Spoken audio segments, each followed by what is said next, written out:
Welcome back to I'm Still Here. I'm Larry. And I'm Heather. In 1998, I was diagnosed with stage 4 breast cancer at the age of 26. It changed everything for us, but I'm still here. Yep. So we are going to be talking about setting goals, having accountability for those goals while going through treatment, while done with treatment for the rest of your life. We've done this for really our whole lives, and maybe we have some insight that could help somebody. Well, and I just think it's important to kind of have something to shoot for, right? Absolutely. So, I think I have a little training in it too, being an occupational therapist. So, yeah, that's what we do: set goals. Yeah, it really doesn't matter whether you've ever had metastatic breast cancer or metastatic cancer to set goals and try to achieve those goals. It's just I think it's a good thing, and we've done that our whole lives. So right, and I think when you're dealing with something like cancer, it can feel very hopeless, and so kind of determining what you're aiming for and why. Yeah, I mean, it's helpful, and things don't always work out the way that we want them to, and sometimes we have to change those goals or whatever, different things. But yeah, and a lot of it goes with, the things we talked in earlier episodes about, the physically keeping your body in the best condition it can possibly, goals towards that. Or it can be the mental aspect, setting a goal at the, day by day of this. I mean, it can be anything with these. You did this a lot, when you were going through treatment or whatever. You had big goals, but you had small ones too, and you had ways to keep yourself accountable. And and I think again, just like with that big goals, it's really hard sometimes to measure them. My big goal was to see Sydney go to kindergarten, which was 3.5 years away, at least when she was diagnosed, and so I think. When you were diagnosed. When I was diagnosed, sorry about that. I think, like, when you think about that, it just seemed almost like insurmountable. Like, how am I going to get there, and what does that look like, and all those things. And honestly, like, seeing my daughter go to kindergarten, then what does that mean? What do I need to do? How can I be healthy enough, or the treatment needs to work well enough, and all those things. But I feel like you start with a pie in the sky kind of goal, but then you have to figure out how to start breaking it down, because when, on day 2 of, I want to see my daughter go to kindergarten, well, what does that mean for me today, right? A lot of it is what we have talked about before in those episodes of what we feel like those pillars are to just keeping yourself healthy and sane. But with when you're going through treatment, that's where those go hand in hand. And, let's start out and talk about what's a good goal. What makes it? You said obviously that not making it vague. Yeah. So a good goal would be a measurable, something that you can measure, something that you can continue to break down into bits and pieces and timelines.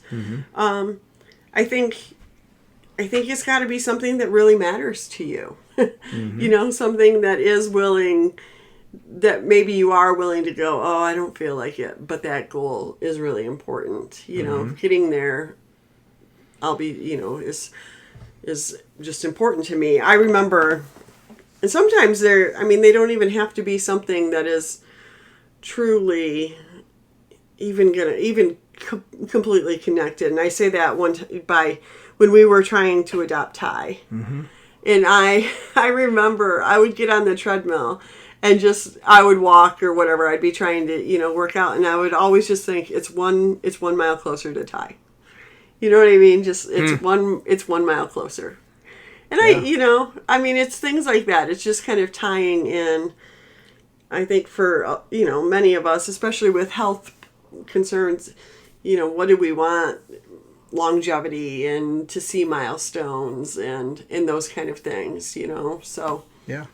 And I think it's really important in going through treatment to have these goals, because you obviously want to be as healthy as you possibly can. And to have something in front of you that you can shoot for. You wrote down everything. Yeah. Everything was in your face, and including, goals like it was. Reminders were everywhere. I remember you know, and you still do that today. Yeah. You have reminders places of. Yeah.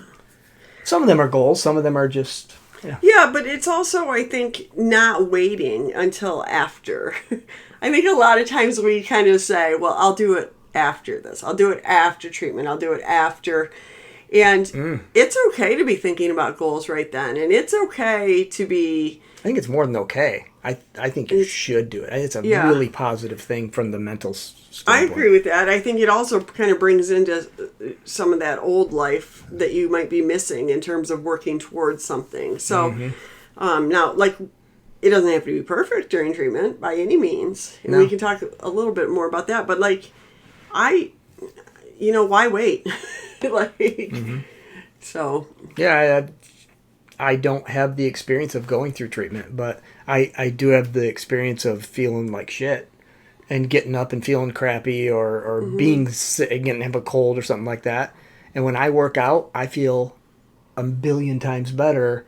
And it's just that lesson of doing it over and over and going, there's something to that. I mean, when you're not feeling good, yet you have this goal that you're trying to achieve, and you then take the steps to do it. Or even when you just start doing it, right? Like you were saying the other day that you went for a run and you said it felt terrible at first. Yeah. But you were willing, if you're willing to endure 10 minutes of it, then you can get through the rest of it. Or just, So true. Sometimes we make things too big of a deal, and it'll be like, oh, well, I don't have time. It's like, well, do you have 5 minutes? Like, it's kind of crazy what we can do to reset ourselves mentally or physically in a short amount of time, We have time. Well, you make time for we all what have you're time. here. Yeah, it's so true. Right? We are so good at putting other things in place and saying that we can't because of it. But yeah, I always, and I teach high school, so I tell my kids, I bet if somebody was willing to pay you $1 million for it, right, you'd have time. And think about your life. Well, that's worth way more than $1 million. Right, and that's ultimately kind of one of the things that you learn quickly with cancer, right, is there's not an amount of money that you would put on your health. No. So, and without it, life is not the way you want it to be. So could you possibly give them an example of, well, I guess you did, the big pie in the sky goal, seeing Sydney, or we could take something from today and say, this is my big goal. Mm-hmm. What would be some sub goals or smaller things and time frames? How do you do that? Well, then for me, it would be kind of like what's the long time frame? So like what I said with Sydney's goal, it was years out. Yeah. For most long-term goals, I would say they're maybe within a year. You know what I mean? So then it's really taking it and breaking it down again. So, it's easy to say, like, I want to run a 10K, say something like that. And then if you look at the timeline of that, well, where do you want to be halfway through that, Mm-hmm. So if I'm looking at a year, I'm kind of looking at maybe some touch points every 3 months. And then I'm going to keep going backwards and say, okay, so, what can I do this week? And it just kind of, and every day, and it won't, and again, it's okay to take a day off. Like, taking days off is good. Rest is good. Like, all of those things when we're thinking about, and again, it's easy to go to a physical goal, but even just when we're working on, becoming more at peace, like through meditation or writing or whatever, it is a practice. It doesn't need to be every day, but some consistency is good, And she has a goal right now. She's walking 100 miles a month. And in achieving that, she's getting that done and then some. But she's got this calendar that she has where she'll just each day kind of do a tally of what she accomplished. That's a visual reminder that, yes, I did get something. It makes you feel good when you're working towards that. Yeah. Or it sometimes kicks you in the butt when you go. But there's days on there for sure that there's nothing because we took a day off or whatever. Yeah. But achieving that at the end feels really good. and then you wipe it off. Well, the other thing with that too is that, like I add up the miles at the end of every week. Mm-hmm. So I kind of know, like, week 1 or week 2, like, woo, either we got to pick it up or, this is going to be okay. Yeah. And, so we're being able to look at that. And, for consistency of just like, did you do it or did you not do it? It's just a check mark or a no, whatever and you there's want to do. days you might feel like crap that you don't get. You got to give yourself. That's okay. Yeah, for sure. And we go overboard sometimes. We do. With pressure, with goals and trying to achieve things. I think we have these expectations, and then we are human and we don't achieve them, and then we throw it all out, and that's just silly, Yeah. There's one thing that I like. People talk about, like, for fitness, they say never miss a Monday. And that's kind of just, a cool thing to kind of go, okay, if I can start my week out with a burst, and maybe Mondays are horrible for you, but, kind of just having those, some parameters about what works good for me. The other thing I've learned, and I hate mornings, like, I'm not a morning person, really. I'll never be a morning person.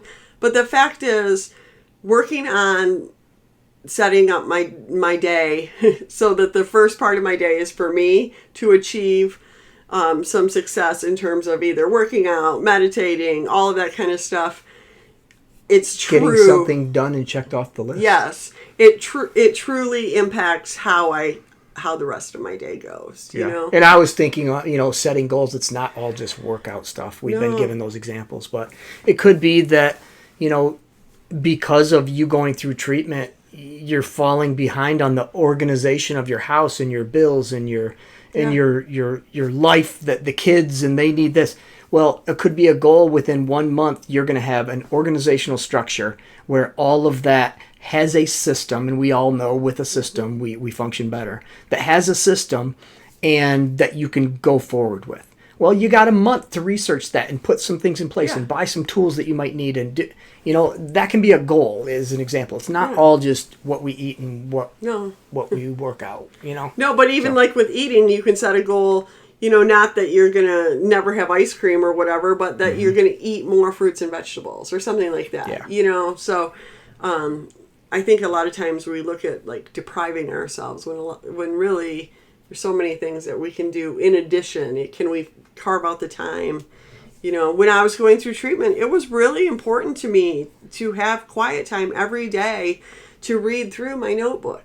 I every day spent a long time really working on where my mind was at. And the way for me to do that was to read the things that were empowering to me and inspirational, and to write them again. And I think it does matter, and I don't know. So I don't know your opinion on this, or if it's applicable to this or not, but when I teach this, in school, when we talk about goals, we talk about if it's that important to you of a goal and you really want to achieve it, you need to share it with somebody. You need to write it down and share it. Those are the two things you need to do with that goal. It can't just, and some things are just you, and I get that. That's not applicable to this. But a lot of the things that I teach about are health related, so you write it down, you post it somewhere where it's prominent, and you share it with somebody else. You let somebody that you love, that loves you, know, this is what I'm trying to accomplish. Yeah. So whether it's a mom, a dad, a brother, sister, loved one, spouse, it doesn't matter who it is. It does help if that is a person that is someone who understands what you're trying to do. Yeah.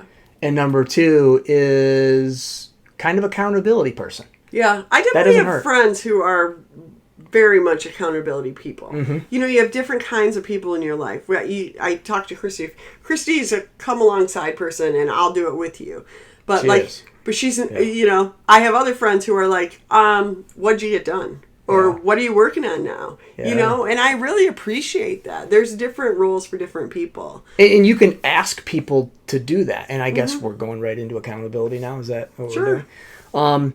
Accountability comes in a million different forms. When you're trying to achieve something, when you are trying to achieve a goal, it's because we're talking about this, accountability can come in all different shapes and sizes. It doesn't mean someone to work out with you. It doesn't mean someone to cook you the meals. It doesn't mean someone who comes into your house and organizes your room. It can be someone who understands your goals and the small goals, and it's a phone call, like with a friend, and in a text saying, what'd you get done? Heather and I had a bet that lasted over a year. It was a workout bet. Where, it involved cardio and strength, and whoever didn't do it X amount of days a week, you lost. This was years ago. But, this went on for a year and a half. Neither of us wanted to lose. And she ended up winning this while breaking 2 bones in the meantime. But she ended up winning this. She definitely had goals where I didn't. My goal was to not lose to her. Where you had specific stuff that you were working towards, and that really helped. But the accountability part of that, and we rarely worked out together. No. A few times, rarely. We've worked out together more this summer than we have ever in our lives. Yeah. But, I would go do something, you go to, but in the night you get in bed and you go, what'd you get done today? And that was the accountability factor. The bet helped, keeping that on track, but the accountability was just us asking. And that's what you need. You need somebody that it's a daily phone call. It's I work with them. It's a whoever that is. And you're listening to this, you know who that person is in your life right now. Everybody has one. Yeah. And it might be a relative, but it could just be a friend or a coworker. It could be an accountability group. I mean, like even through Facebook and social media, there's somebody who also, they're working towards their goals. So there's unbelievable workout groups that are all across the country. Everybody's working out all across the country, yet you're checking in with this central source. I mean, I could be logging miles, different with groups or whatever. Walking people that walk. We live in Michigan, so people walk to the Mackinac Bridge or whatever, even virtually. There's all sorts of things like that. And we keep on coming back to physical and working out, but because it's the easiest to get examples of. But there are these groups for everything, for anything you want. And if there's not a group, get a friend and just say, "This is what I'm trying to accomplish. I need help getting there." Yeah. And will you keep me accountable? Yeah. That's what accountability is. And people just go right to a workout partner. Workout partners are awesome, but they're not needed to have accountability. Well, and the other thing is you do need the right people, or the people, you might have a different kind of accountability partner for different things. Like I write, right? Sure. And so I'm working on a book proposal right now. I need the right person to go, okay, where are we at? Because a book proposal, that's a sliding goal, right? Like it's easy to push it off. It's easy to do all of these different things. And so some of it is just on me. Like I just need to do it, But also I need to set myself up for success to do it. Writing is something that I need quiet, all these different things. But yeah, it's not always going to be the same person. And it might not be somebody in your household, So, matter of fact, some goal, you don't want it to be a loved one or a spouse, or you don't want that because of whatever it is. That's great. Nothing wrong with that. They're going to serve a whole bunch of purposes. It doesn't have to be that. Yeah. I did want to say, too, I think it's important, especially when you are first setting goals and trying to achieve things, to set out some rewards. And set out rewards that you will actually do. Absolutely. I'm glad you brought that up. Do things you'll actually do. I've done all sorts of things. I've done where, I'm going to buy myself something that I then would maybe get there and go, oh, I really can't afford that. You know what I mean? Or I don't, sometimes I do food rewards. Sometimes it's like, nope, that pedicure, I'm not a person who always gets a pedicure, but I enjoy having that done. So it's like, it might be. But make that monthly goal, set that with it. Yeah, or, a weekly goal. I love donuts. And I was telling my friend, if I eat well all week, I feel like on a Friday morning I can get a donut. You know what I mean? And along with that, I guess, enjoy the reward. You can't attach guilt to a reward. You earned it. Just enjoy it and have fun with it. And it doesn't have to be expensive. And it doesn't have to be, I don't know, just you have to think about what. So a lot of them are the guilty pleasures. Yeah. It can be, whatever, if you're trying to cut back on internet or that kind of screening, it can be even something like that you're allowing yourself to do without guilt. Yeah. No, I agree. I mean, and for all the parents out there, like a half an hour or an hour to yourself with the coffee and whatever you like, you know what I mean? Mm-hmm. Have your partner help you out with that, or your mom or somebody that might be along for that, For sure. But I think the most important thing, I mean, I think you just have to, a lot of times people, they start with these big goals, but the real challenge is to break it down. So sometimes it's easier to go from big to little, and sometimes it's easier for people to go from little to big. Like, how do I keep building on something, And then also, life is a process of just starting over all the time. Like, we get off track, and that's okay, Yeah. Or tweaking things, and just, because you're, like, I have a ton of friends that run. I'm not a runner. I'm not going to be a runner. I hate running. Hate it. Hate it, hate it. But even somebody was talking about their mile time this week. We were out with some friends, and I was like, yeah. And they were calling it slow, and I was like, if I could ever even be close to that, I'd be like so happy. But again, you know what? We all run our own race, right? Yeah. And I think it's just important to kind of... Yeah, and that's just not us. It's not us at our age. It's not us, right? Right. But, this morning we did a 10K. We walked over a 10K, and we built up to that or whatever, and we walked it hard, really fast. Yeah. And it was like, okay, we achieved that, and that felt good to us. It doesn't have to... Other people can laugh at that or whatever, but that was awesome for us. Yeah, I agree. And on the other side of that, I know, like, I can't do that every day. My body's not ready to do that every day. Like, I don't know if it will be, but whatever. Yes, you could. Well, yeah, it's whatever. There's some things that are whatever. So don't do things that... I mean, I think it's great to push yourself some, right? But don't push yourself into injuries. We might as well talk about that. Because we've been goal setters our whole life, and we've tried to stay physically fit and tried to eat well and tried to do those things. Didn't succeed a lot. But the number one thing that has set us astray, number one thing all along, has been injuries. Yeah. It's the number one thing for us. And for me, it's not for you necessarily, but for me, it's always been pushing too hard, thinking I'm still 22 and I'm not. So, and then I'm set back for 6 months and have a surgery or something like that. And I've done it a number of times and not doing it this time, and it's working. Yeah. So, yeah.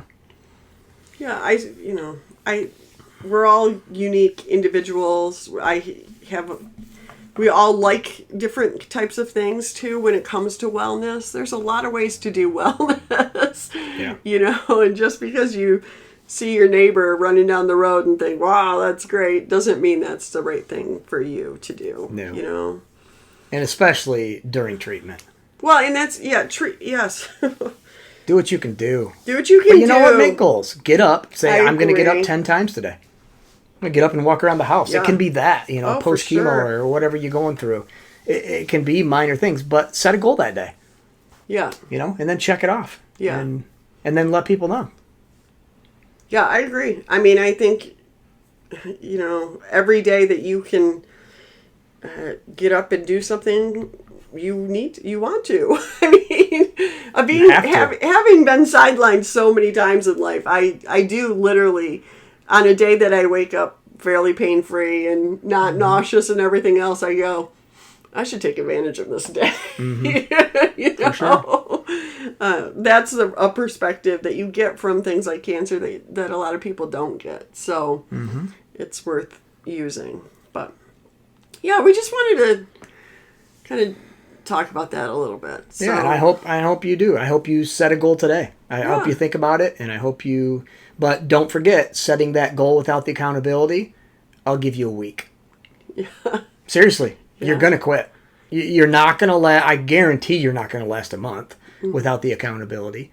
And, it doesn't make sense the other way. Having accountability without a goal, that's not a conversation. But goals without accountability don't work. They go hand in hand. You have to have somebody that not goes through it with you. And it's, similar treatment. But you got to have somebody that's going to. You have to at 8 o'clock at night go, oh man, I better do it, whatever it is, because I'm gonna have to text them, and they're waiting for my text right now, and I can't. Well, lie. the other thing is, I have to say, as somebody who's had cancer, you can get a lot of leeway from a lot of people, right? Yeah. So accountability can kind of go out the window easily. So you have to be accountable to yourself a little bit too. You have to consider, really, again, every day can be different, especially during treatment, right? Yep. But yeah, sometimes it's easy to go, oh, why me? And other times you just got to go, you know what? I can try it. I can try to do something. So and you had a ton of success with doing this. And when people ask, what did you do? This was a big part of it. It was. Yeah. Yeah. It's a reason why you are still here. very good. Hit it, Ty.